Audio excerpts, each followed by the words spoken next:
অবাধ ও সুষ্ঠু নির্বাচন অনুষ্ঠিত হলে ঢাকা বিশ্ববিদ্যালয় কেন্দ্রীয় ছাত্র সংসদ ডাকসু নির্বাচনে ছাত্রদলের প্যানেলই বিজয়ী হবে বলে মন্তব্য করেছেন বিএনপির সিনিয়র যুগ্ম মহাসচিব অ্যাডভোকেট রুহুল কবির রিজভী। বুধবার বিএনপির ৪৭তম প্রতিষ্ঠাবার্ষিকী উপলক্ষে ঢাকা জেলা বিএনপি আয়োজিত আলোচনা সভা ও র্যালির আগে তিনি এমন মন্তব্য করেন।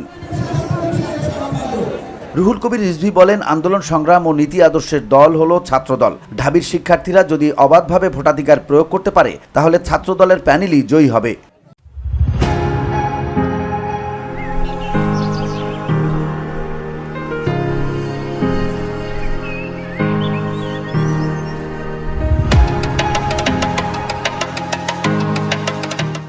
বর্তমানে আলোচনায় থাকা পিআর পদ্ধতি সম্পর্কে তিনি বলেন, এখন হঠাৎ করে কোনো রাজনৈতিক দল অনেক কথা বলছে। পিআর পদ্ধতি কি জনগণের মধ্যে কেউ বলতে পারবে? গ্রামের মানুষ, এদেশের সাধারণ মানুষ বলতে পারবে? এটা কখনো ব্যবহার করা হয়নি, এর কোনো দৃষ্টান্ত নেই, এটি তো জনগণ চায় না।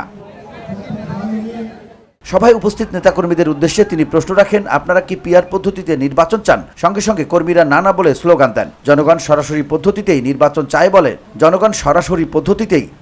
চায় বলেন তিনি।